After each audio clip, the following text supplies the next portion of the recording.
Finally, mas nabigyan pansin, mas nabigyang atensyon yung Z Flip 7 this time compared doon sa mga last few models that made this phone finally hit all my criteria. Let's talk.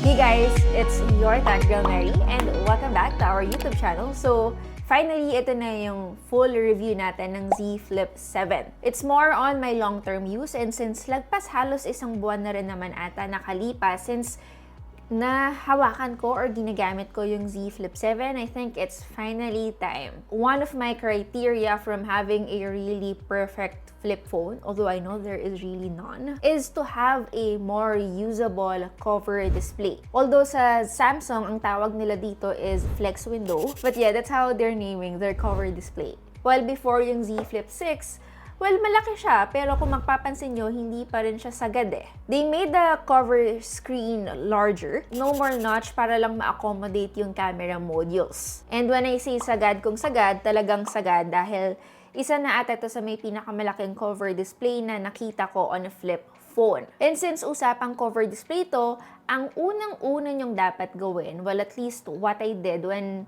I first had my Z Flip 7, is enable more applications to run on it.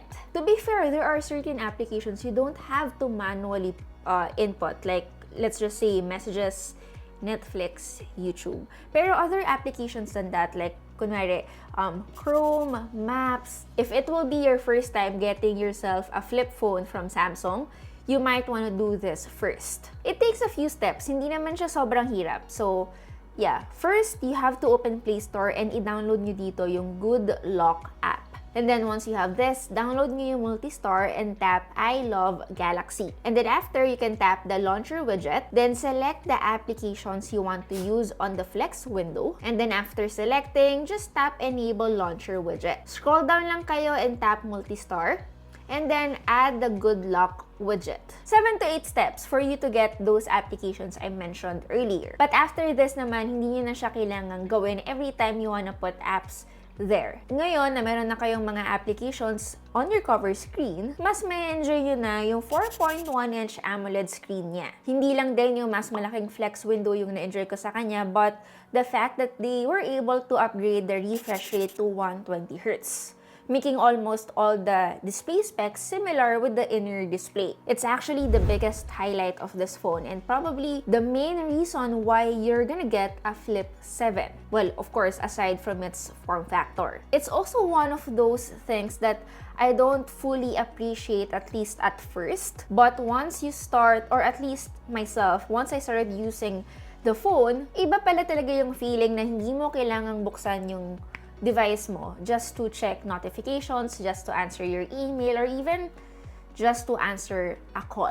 Although, syempre, may mga konting restrictions pa rin. May mga hindi tayong pwedeng gawin sa cover screen niya that requires you to open the phone fully. Kunwari na lang if you wanna edit the Good Lock widget, if you wanna add applications, or if you wanna delete, tapos tinap nyo yung plus, you'll need to open the phone to continue to edit everything. So yes, may konti o iilang restrictions na kailangan mo pa rin buksan, pero I wouldn't say sobrang dami niya. For me, it still is fully functional as is. At the same time, napansin ko na at least the past few weeks I've been using the Z Flip 7, ang dami palang iba't ibang ways to level up yung wallpaper game ko. Unang-una, there is a wallpaper with an adjustment time placement. Depending on the type of wallpaper you have, kusang mag-a-adjust yung size ng time, depende doon sa klase ng wallpaper na meron kayo, para syempre mas bumagay siya sa overall appearance. Next, there is an emoji wallpaper na kung saan you can choose whatever type of emoji you like to combine. After that, it will be like a GIF wallpaper. And then lastly, it can be an animated wallpaper as well. All you need to do is to just look for a certain moving wallpaper or any short videos that you want to appear on your flex window. And by the way, itong nakikita nyo right now is not really part of the phone. Binili ko siya sa D-brand. I'm sure a lot of you guys are familiar, but to those who are not, they sell smartphone skins. So, nilagyan namin siya para for those times na we don't like putting a case on our devices. Same type of skin na nilagay namin sa Z Fold 7 na i-review din natin on the following days. Anyway, balik tayo dito. Now, once you worked on with the cover screen, again, na-download nyo na yung mga applications you need. You were also able to adjust your wallpaper to your liking. Again, maraming mga quirky parts itong cover screen na masayang i-adjust. Something na hindi ibibigay sa atin ng isang conventional phone. After those, may enjoy nyo na yung cover screen niya. And it is indeed very nice.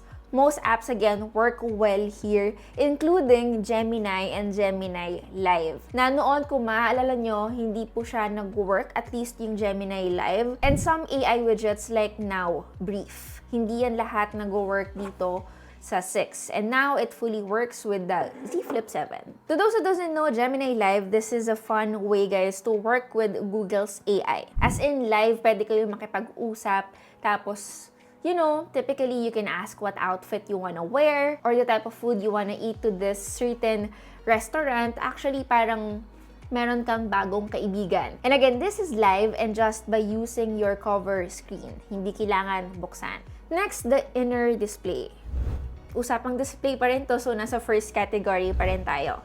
Hindi lang naman larger cover display yung nagbago sa kanya. We now have a wider 21:9 aspect ratio dito sa main screen niya compared doon sa 22:9 aspect ratio na mas matangkad doon sa Z Flip 6. And alam kong kung titignan nyo ngayon, parang wala namang nagbago, Mary. Syempre, mukhang wala. Pero guys, it really made a difference, at least for me. Mas pasok na siya doon sa sizing ng mga conventional smartphones. Anyway, let's get the display out of the way. Let's talk about how good the cameras are this time. Tatlong klase yung camera na meron tayo dito, if you don't know this yet.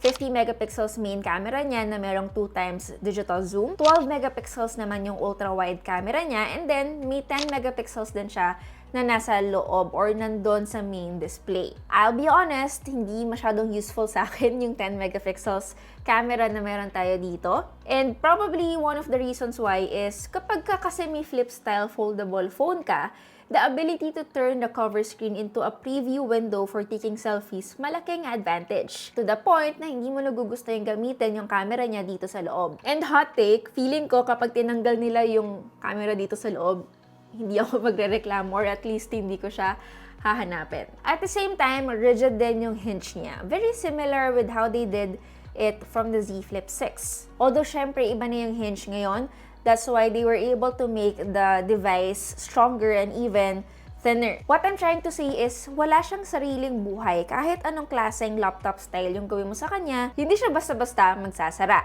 And using that flex hinge, in fairness, I got some really great shots while I was in New York. And if you're feeling a bit nostalgic, pwede nyo rin siyang hawakan half open at a 90-degree angle like a camcorder. Although, I'll be honest, hardware-wise ng camera specs niya, medyo disappointed ako syempre ng onte kasi hindi naman siya nagbago sa Z Flip 6 eh. So, kung on paper natin siya titignan, uy, walang upgrade. That is where you are wrong. So, hindi porket hindi nagbago yung camera specs niya, walang changes in terms of software. And most cases, guys, I noticed nag-improve yung quality niya. Hindi lang sa photo, but as well as on the video output. And here you can see a few side-by-side with the Z Flip 6 and the Z Flip 7. And since we have a much bigger cover screen, I noticed mas nag-enjoy ako recording videos. Mas ginagamit ko siya this time. And probably this is also the most fun part of owning a flip phone. Ito yung best-selling niya. Siguro one option lang na missing dito sa flex window niya while using the camera, which is I think very niche. Baka ako lang naman to, yung iilan sa inyo for sure hindi affected. And that is the missing log video recording option again sa cover screen niya. Ma-access nyo naman siya when you open the flip and go into the pro video mode. Yun lang talaga, wala tayong shortcut dito.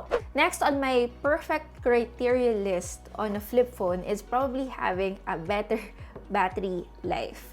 We all know, again, I always set my expectations. Laging palpak ang battery life kapag flip phone ang usapan. Hindi lang ng Samsung, general.